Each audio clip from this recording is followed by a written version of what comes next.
Hey guys, welcome back to the channel. It is so good to see you. It's been a minute, right? It's been like 30 minutes. I don't know. But we have a lot to talk about today. There is something deeply unsettling that we have to talk about with Robyn.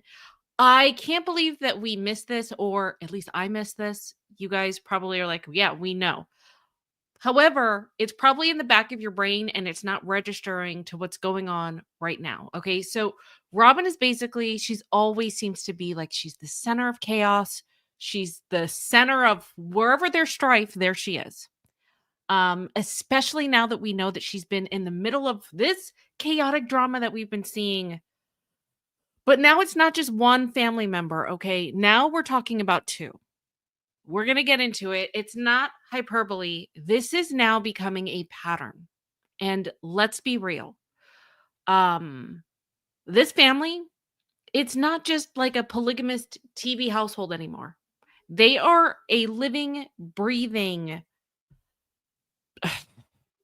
like a Robyn is this such an anomaly of a social experiment mixed in with villain. Her reputation obviously has taken hits over the years. We know this. We've watched firsthand, but it just seems like there's a pattern that is starting to build when it comes to passing of family members, that she takes out her talons and it becomes a battleground, which is so uncalled for. Like during a time of mourning, you're not supposed to be divisive. So this is no longer about just reality TV drama. We're talking about heavy shite today. And it's about how people either show up or they don't when it really matters, and their true character. So, Robyn, I don't understand why you're trying to make it so easy to point you and paint you as the villain. And so let's just talk about what's really going on here, okay? So I feel like we've covered this part ad nauseum, but still, for the people in the back, let's just start with what we know about Mykelti, right? We know that um Mykelti once considered Robyn this lone ally among Cody's older children, most of his wives. Like, even Janelle at this point, she's like, I'm done. So, as recently as early 2023, I think even maybe early 2024, she was still speaking favorably about Robyn. I'm talking about Mykelti. And she was even defending her during a lot of the show's most polarizing moments, right? But then came the funeral. Garrison's funeral and that mysterious event tied to family loss, and that supposedly Robyn did, that something shifted drastically, right? So let's just start with that again, and then I'm going to go to what's going on now. So fans were asking Mykelti on her Patreon, like, what's the deal? It seems like you're not close with Robyn. And so she responded. She said, yeah, I'm trying really hard to say what we can while still respecting our families and relationships. We don't lie. To give you some insight, it's true. We have always been super supportive of Robyn. Yes, lately it may seem as that has changed. So they are no longer supportive of Robyn. There are things that happened during the recent funeral that are the reason for that. We won't be talking about those events. So you're not wrong. Thanks for supporting. I hope that helps, right? So that's where we are. So everyone is asking why. This is why people are speculating what happened, because this was thrown out there. Mykelti's letting us know we are not speaking to Robyn and we're not supportive of Robyn. Not Cody and Robyn, but Robyn, because of things that happened at the recent funeral. Okay. What is it that someone would have to do or say at a funeral? At a funeral, guys. A funeral.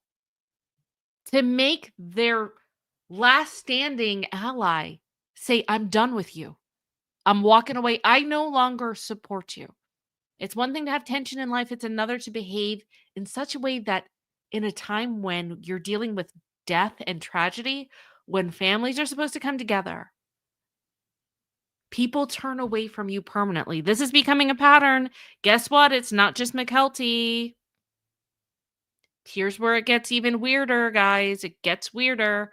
So I just want to start with Paedon. Okay. Paedon, he's been making waves.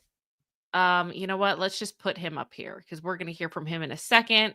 Paedon, come on up here. Let's see if I can see if I can move him up. Give me 1 second. Why are you not coming up? Paedon, why are you not coming up? Hold on. Let's see. This was ready to go, and now it's not. Paedon, let's try you again.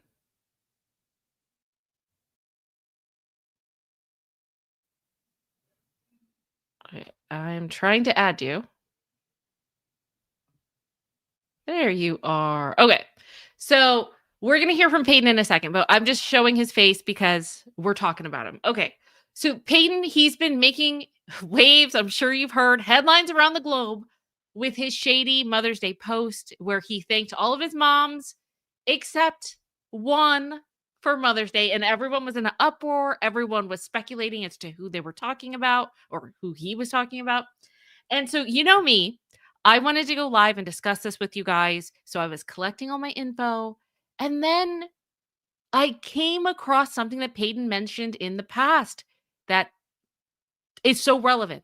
So you may not remember immediately, but trust me, your brains will be like, oh my gosh, yes, I remember this. So we're going to bring it out of the vault. Okay. That's what you're looking at right now. So long story short, when it comes to the whole Mother's Day thing that happened a few days ago, Paedon was like, listen, I wasn't directing hate towards anyone. The past is a past. It's water under the bridge, water off a duck's back. I'm paraphrasing, but that drama's over. But I still think maybe we should go live about some of the things that he talked about in the past, probably tomorrow. So stay tuned for that. But anyway, while I was doing research for that video, oh my goodness, you guys, I came across this. So we have not applied what Paedon's about to say to this madness going on right now. But it appears that Robyn is starting to develop a pattern when it comes to starting drama for the worst times for this family. Are you ready to hear what she did? So when it comes time for the family to come together and set aside petty drama, remember, for the sake of the moment, she puts her fangs out. This is Miss Empath. Miss Empath, okay? So listen to this. Here's where it gets weirder. I give to you, let's enter Exhibit B. Let's listen to Paedon. Paedon, take it away. Between 12 and 15. Sometime between 12 and 15, he stopped being safe. Let me preface. What he's talking about is when his dad stopped being safe. We're not talking about anything physical or anything. Just, you know how they were using the word safe a lot? Oh, this isn't safe. This isn't a safe conversation to have. That's what he's implying. Like, there was a time when he was around 12 that he couldn't go to Cody. He wasn't the dad that he used to be. Okay. So that's what he's talking about. Let's go back just so that you get context about what he's talking about. Between 12 and 15. Sometime between 12 and 15, he stopped being safe. It was in Vegas. I'm trying to remember when his brother died because it was a little bit after that. It was a little bit after Uncle Curtis died. So we were definitely in Vegas, but we were in the separated homes. We were not in the cul-de-sac yet. We were in separated homes. I couldn't give you an exact, this is when it happened, but it happened after Curtis died, before we all moved in together.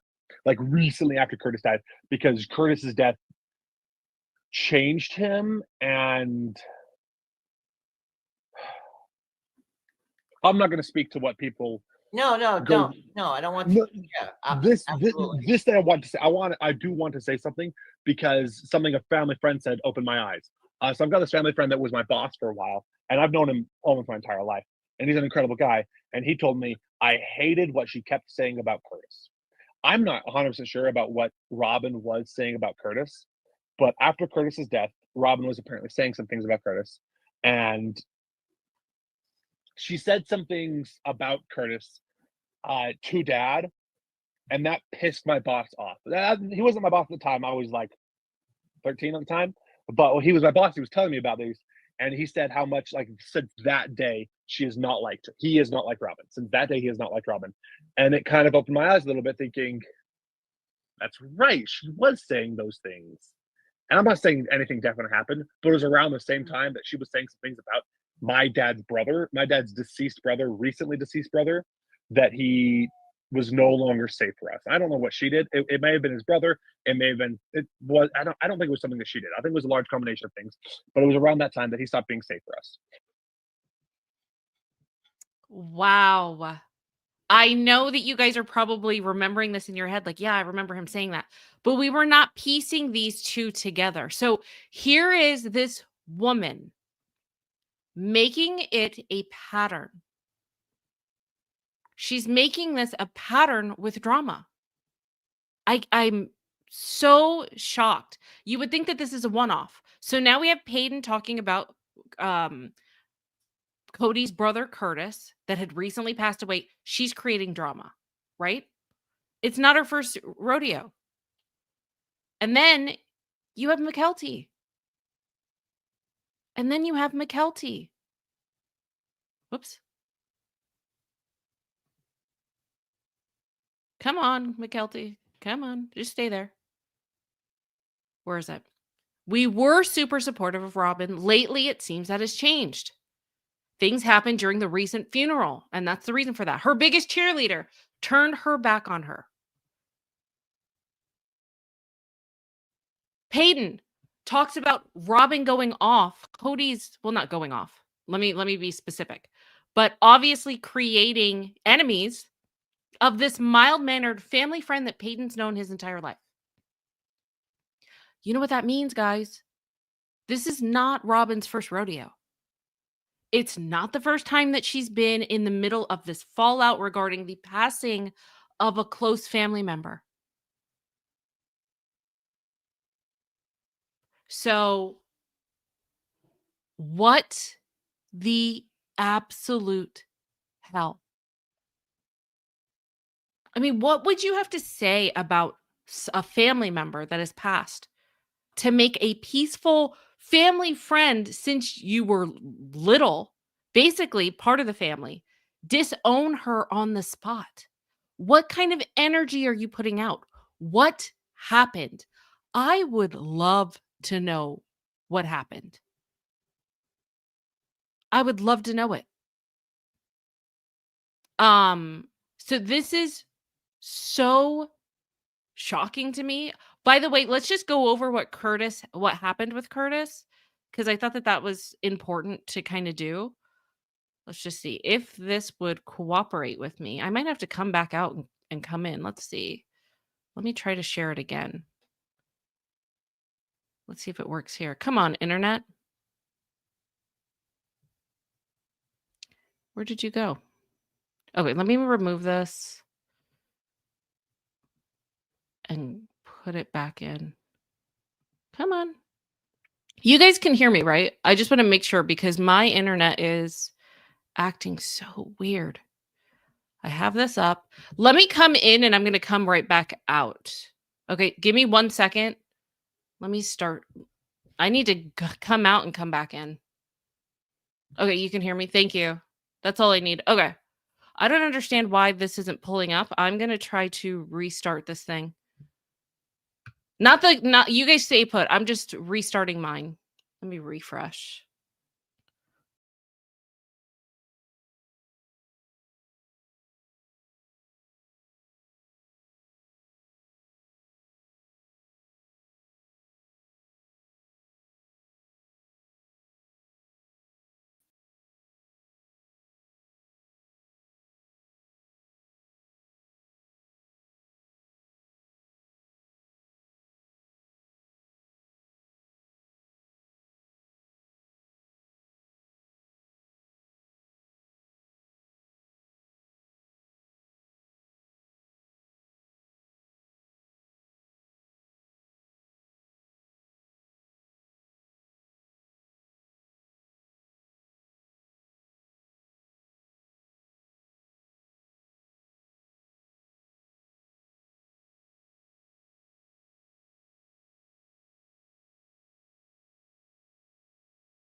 Okay, sorry about that. I had to refresh.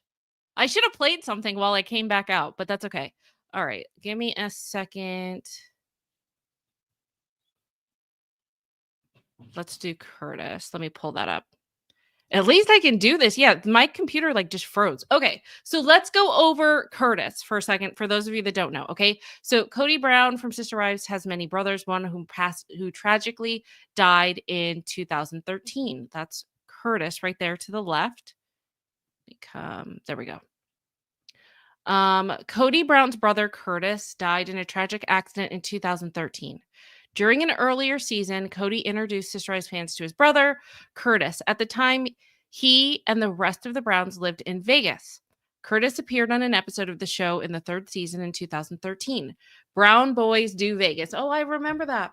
The episode included Cody and Curtis bonding with their older brothers, Scott Brown and Michael Brown, over shared interests such as alcohol, shooting ranges, and motorcycle racing. Nearly a year after Sister Wives episode aired, Curtis tragically passed in a motorcycle accident. Cody confirmed the news on his ex-Twitter at the time account and expressed condolences to his brother's wife, Erica Brown. Curtis Brown, brother of Cody and husband of Erica, passed away June 17th, he wrote. Amazing man who will be missed. Mary, get this. Mary also expressed her condolences to Curtis's family and expressed Erica's grief in her message. Interesting that Robyn didn't express her condolences. Wow, that's so interesting because that's kind of like how her behavior is on the show right now. Really not speaking about Garrison at all, but talking about whatever rodeo thing and show that they're going to see. Interesting. Talking about Cody's grief and him being related to Buffalo Bill, but nothing about Garrison. Isn't that interesting? Kind of the same pattern. Anyway, you only have to miss him this lifetime. You'll have him forever, Mary tweeted. The love you share is an inspiration to me. Love you, Erica. So Cody's surviving brothers disclosed issues between him and his father. Cody grew up with 9 siblings, some of whom were born from father, William Wynn Brown, converted to polygamy when Cody was in his early 20s. At the time, he married Mary, and ultimately, yes, we know that. Unfortunately, Cody's relationship with his father wasn't the best, per his words, and those of his younger brothers, Travis and Michael Brown. In March 2023, his brothers developed a podcast, The Brothers Random, where they accused their father of being the V and the P, A word, towards them during their childhood. Travis alleged that Wynn did the A word by his father. Instead of breaking the cycle, Wynn repeated the brutality. Ugh. Travis and Michael claim that they have broken the cycle and don't do that to their kids. Though they also lamented all kids have grievances against their parents. Cody hasn't addressed the allegations that happened to him during his childhood publicly. However, he alluded to having problems with his dad during his childhood. During season 19, he fell out with his and Janelle's sons. The latter, oh gosh, and he refused not to be seen with them if they didn't follow the CDC guidelines. As he became estranged from his sons, Cody admitted to harboring daddy issues he hoped he hadn't passed along to his sons. I have my own vast complexities with my parents, Cody admitted. I have my own daddy issues, so now I've passed this on to my sons. Ugh, that is so sad. Don't like that pattern is repeating itself. Not good. All right, let me pull up. Hold on. Oh, thank you. I appreciate that. Let me come back to this. And there we go. Thank goodness. Thank you, Internet, for working with me again. Okay, so yeah, we are back. But I just find it interesting. Yes, something is going on. This has now become a pattern. I can't believe that I forgot that she's done this before. Paedon, I would love for you to tell us exactly what it is. I would love that. I just want to go back because the thing is, sometimes they speak so vague. Sometimes they speak so vague. I don't get if Robyn was trying to say that Curtis isn't safe. I just want to go back and hear exactly what he said about Robyn again. So weird. Let's just listen to this again. You guys help me dissect this because from what I'm hearing, but it's so vague and Paedon is doing the same thing that some of his parents do, which is like cryptic language, which is hard for me to decipher. Do you think, let me know towards the end of it, because this is what I'm looking for the next time I listen to it. Is he trying to say that maybe something that Robyn said was that that Curtis wasn't safe? And that might have been what pissed the family friend off? I don't know. Let's listen to it again. You guys let me know. Between 12 and 15. Sometime between 12 and 15, he stopped being safe. It was in Vegas. I'm trying to remember when his brother died because it was a little bit after that. It was a little bit after Uncle Curtis died. So we were definitely in Vegas, but we were in the separated homes. We were not in the cul-de-sac yet. We were in separated homes. I couldn't give you an exact, this is when it happened, but it happened after Curtis died, before we all moved in together. Like recently after Curtis died, because Curtis's death changed him, and I'm not going to speak to what people. No, Go- don't. No, I don't want No, to. Yeah, this absolutely. this thing I want to say. I do want to say something because something a family friend said opened my eyes. So I've got this family friend that was my boss for a while, and I've known him almost my entire life, and he's an incredible guy. And he told me I hated what she kept saying about Curtis. I'm not 100% sure about what Robyn was saying about Curtis. No, well, we need to know, Paedon. We need to know. Is there any way? Can you just let us know? Let me put myself over here. Is there any way that you could let us know? I really want to know what it is that she said that this mild-mannered family friend that's been around for the family forever, why he would also cut Robyn off. We have Mykelti, we have this family friend, and Paedon wasn't having it either. What was it that she said? That's what I want to know. But after Curtis's death, Robyn was apparently saying some things about Curtis, and she said some things about Curtis to. Can I just pause? Okay, I just realized something, and it's minor, but I also think it's significant. He said things, right, Randy? Paedon, come on. Especially with everything going on now, let us know. Okay. Shanna, I'll explain that in a second. Hold on. I got you.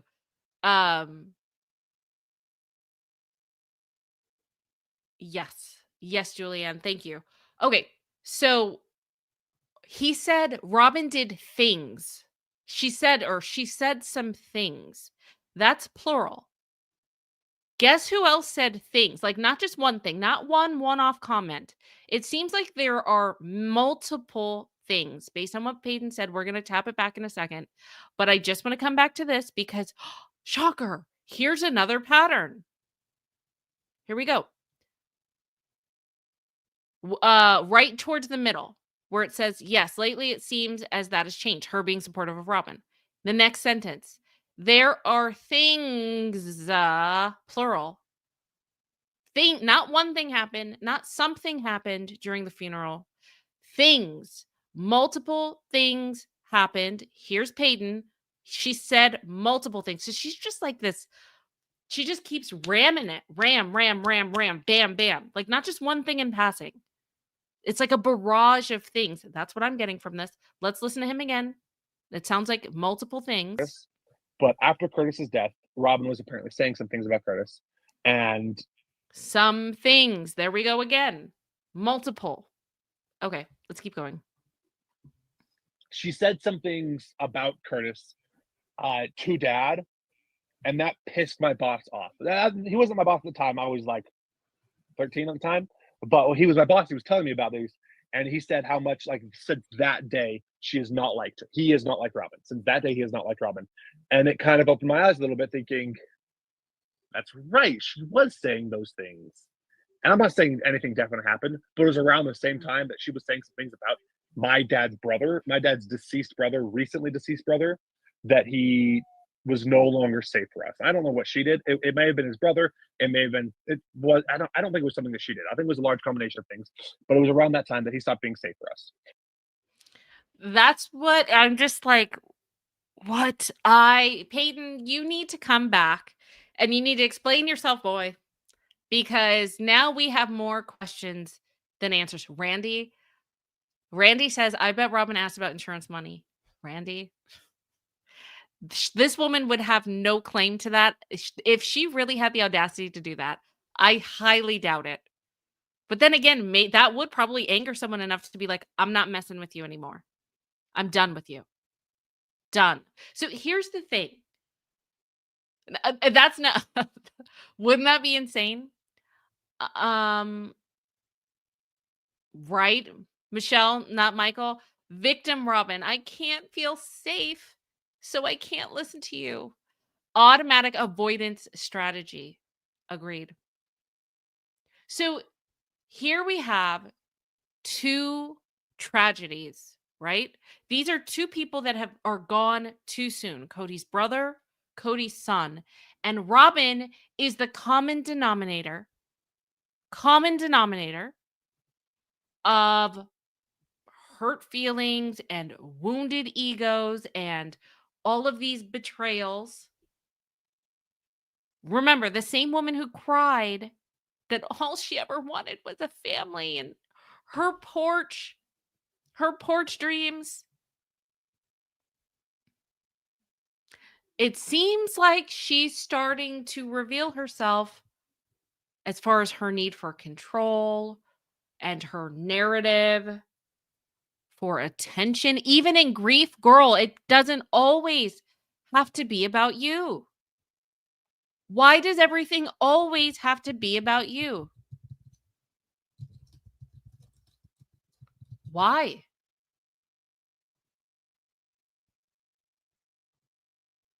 This doesn't even make any sense.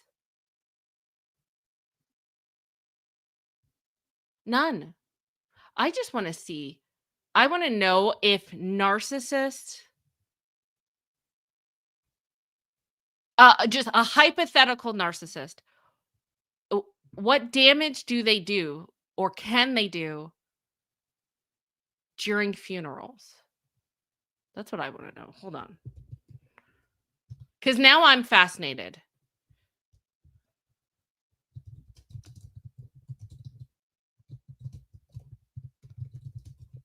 Let's see. I am fascinated to know this. All right, let's see. Okay, so here could be possible reasons, okay? Let's go through these, shall we? I can't with this woman. Okay. Narcissists often cause drama during funerals or tragedies because then it's not about them. That is intolerable to their fragile egos. Tragedies, funerals are emotionally intense, attention-heavy gatherings, ripe environments for narcissistic supply. And since the spotlight is naturally on family members that are grieving someone, narcissists may feel sidelined, invalidated, or threatened by others' grief and empathy. Here are ways that narcissists stir up drama at funerals or tragedies. They crave attention. They can make grand, inappropriate displays of emotion. Let me know if you think that she did any of these that pissed these two people off. Telling dramatic, self-centered stories about the person that passed away. Dressing or acting in a way that draws focus back on them. They can't stand not being the center of the narrative. Even in grief, narcissists want to control the story. They may, A, reframe the death as something that's happening to them. B, compete with others over who was closer to the deceased. Or 3, undermine others' grief if it overshadows their own performance. They like to exploit chaos. Funerals often bring estranged families back together, which means old wounds can resurface. Narcissists thrive in emotional chaos and may A, pick fights over the arrangements, B, stir up drama between relatives. Wow, well, Heidi-ho, doesn't that sound like her? 3, make the day about settling scores or asserting dominance. They could use grief as a manipulation tool. They may fake it, grief, in order to earn sympathy or to weaponize it to guilt trip others. You might hear things like, I can't believe what I was asked to do after everything I did for them, after everything I sacrificed. Or, no one understands how hard this has been for me. Bottom line, they feel exposed. Funerals can bring up their own fears, shames about relationships with the deceased. Instead of sitting with the uncomfortable emotions, they may deflect or lash out or create drama to regain control. In short, narcissists often view funerals not as solemn events for closure, but as stages for performance, manipulation, and or power plays. It's not about honoring the person passed away. It's about feeding their ego. Well, Sam, there we go. All of the above. That's it. All of the above. I can't believe. Wait, hold on. Kathy said, Nicole, excellent point. Now I got to go up. Okay. Nicole said, wonder if Curtis was like Ken, who told Cody to get rid of, oh gosh, to get rid of the new wife. Why add new one so many years later? People grew up knowing it's common in the AUB. If she really held a petty gripe like that over the passing of his brother, Robyn, you got to let grudges go. I didn't realize, and go ahead and throw tomatoes at me. If that is true, I didn't realize how much of a grudge holder Robyn is. I know. You guys are probably, go ahead, throw tomatoes at me. If this is true, that is like, you can't let it go after he passes. You still have to trash talk him afterwards. He's no threat to you anymore. He can't tell you if we're doing hypothetical because we don't know, right? But if he really was saying, I don't believe in polygamy, it's over. There should be no threat. So let the man be respectful and let the man rest in peace. Like, what are you doing? What are you doing? So Randy says, Robyn held a grudge against Hunter. Oh, Lord. You know what? Did you bring that up before, Randy? You're absolutely right. Robyn held a grudge against Hunter when she announced her pregnancy with Saul. Yeah, she didn't let that go. She didn't let that go. But she's fine with Cody putting up the memorial poster or whatever of Garrison in his garage, let alone just how you announce a pregnancy. Okay. And you're still talking about it years later? You're still upset with that? No, he didn't. Nicole said, that is shade. Maybe there was always tension there then. Nicole said, when Curtis came to visit in Vegas. Oh, you're asking? Wait a second. Wait a second. Now I need to know. Are you asking or are you telling us? When Curtis came to visit in Vegas, was Robyn in the scene? Question mark. OG3 all gave hugs. Are you saying, let me know, Nicole. Did they give the OG3 hugs and not Robyn? Or are you asking a question? I thought you were saying that he gave the OG3 hugs and not Robyn, but let me know. I don't get it. I don't get it. Okay, so this is not. Hey, Kismet, it's good to see you. Kismet said, hey, just got here. I can't believe I missed it. Don't worry about it. Don't worry about it. It's all there, Kismet. It's waiting for you. But glad you're here. Okay. So let's be real. This family, it's not just about, oh my gosh. How do I say this in a nice way? Listen, Robyn, you keep making it very easy for us to not like you. How about that? How about that? Saying the quiet parts out loud.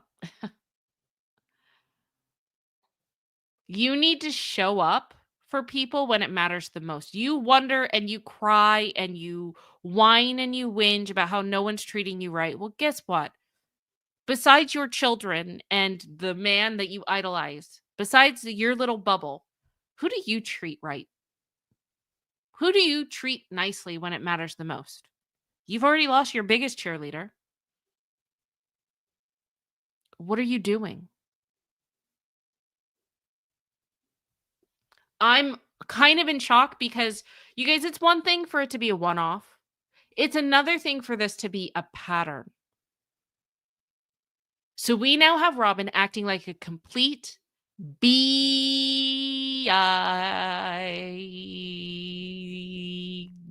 going to say it. She's acting horrible. I almost said it. She's acting horrific. She's acted the same way with 2 tragedies, and now she has 0 allies. What is she doing? Right, Betty? She made no space for truly sleeping in Cody's shirt, Cody's shirt on the couch, and she knows how she treated Garrison and now pretending she cared. Acting manipulative. Yep. Be with an itch. I like that, Caroline. And it is itchy as hell. Let me tell you. I'm itching so much. It's getting red. Okay. On my skin. I cannot believe it. Did you guys remember? Put a 1 in the chat if you remembered this story and that you related it to this. You might have remembered in passing, but I did not put these 2 together until tonight. And I was like, wait a second. We need to talk about this with the group. We need to talk about this with the gang. We need to talk about this together. Let me know if 2, I opened your eyes to something. 1, if you're just that girl or guy and you knew it yourself. Because I was shocked. I was shocked about this pattern. What in the actual hell? So, wow. I think what we're going to do is there's still a lot more. Like, that's great. I'll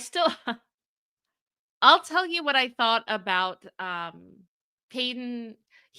We need to go back. We're going into the vault tomorrow because there was a lot more that I think will give context to why the kids feel the way they do and why I still think that even though Paedon said he was joking, listen, jokes are based on the truth anyway. And there's some clues in there that I'm sorry, Paedon, let me put your face up here. I need to speak to you. 15. Listen, I'm not buying it. Okay. You saying that the shady text wasn't about Robyn. I think it was.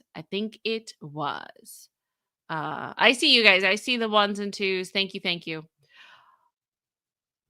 We're going to go over that. There was a lot that was enlightening. We'll go back into the vault, but holy hell, Robyn, you need to stop. This is a pattern now. It's not a one-off. So, Mykelti, Paedon, would you please let us know what happened? And if Mykelti, if you're not going to, Paedon, can you at least let us know what she said about your uncle, Cody's brother, who passed tragically? By the way, why are you bad talking someone in that type of, that just shows her character beyond what? It's one thing if Robyn was, I don't know, because we don't know what the hell it was that happened with Mykelti. I don't know.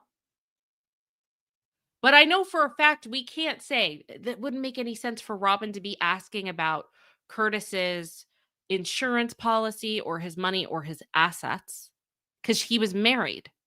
So what the hell else would she have been talking about? Yeah, it could have been, well, he doesn't believe in polygamy. It's over. So why is she upset? I don't even know if that's what it is. And remember, Paedon said things. She was saying things, not one thing, multiple things. Multiple. Paedon, let us know. You write a book. And if you're not going to write a book, then at least tell your mom so that she can add it to her book that's going to be released in September. Because we want to know.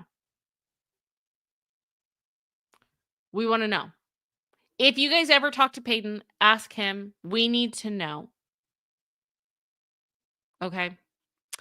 So with that, we have to go live tomorrow. There's still a lot. Oh my gosh. Okay, so coming up this week, okay, make sure if you have watched this whole video, by the way, you stayed with us either on the replay or live, you are that man, you are that girl. Thank you so much for sticking with us, for sticking it out. This week, we still have a lot that we have to go over. We are doing a we have to review the preview that's coming up next week, and there's some hidden gems in there I think that we need to go over, so we're going to review that with a fine-tooth comb. But first, we need to go back into the vault. That's what we're going to do tomorrow, is going back into the vault with Paedon, because he said some more things. We're going to go over him throwing shade at Robyn, but also throwing shade at her past and present, because it's still, even though he says that he's over it, that's great. I'm so glad for him. But there's still nuggets of information historically that just provide context that we need to go over. We do need more likes. You guys, if you could, would you please like this video? I would appreciate it. Make sure that you're subscribed. I don't have a schedule. So, like, listen, I was live in the morning. I go live at night right now. It's just kind of sporadic. So make sure you have notifications turned on. Make sure you're subscribed so that you know when we go live, because you're going to miss videos like this. So anyway, yes, please rewatch. Yes, rewatch Shanna. Didn't you have a question, Shanna? Dang it. I think I said I got you and I was going to explain it, but now I totally forgot. Sorry. Sorry. Do you remember, Shanna, what you were asking?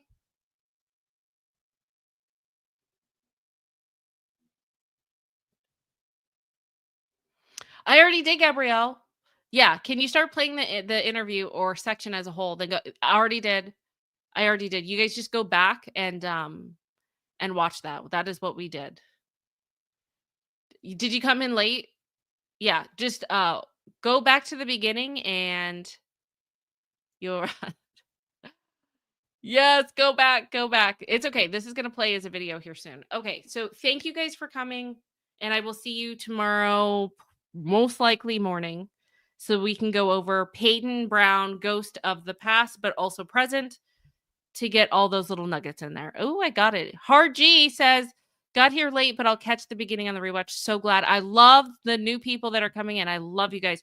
Replay crew is here early. Okay. I love it. Thank you guys for coming. Thank you for supporting the channel. Thank you for subscribing. Thank you for commenting in chat.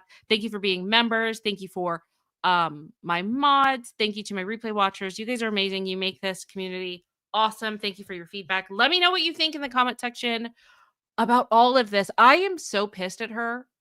This pattern, not cool. Not cool in the slightest.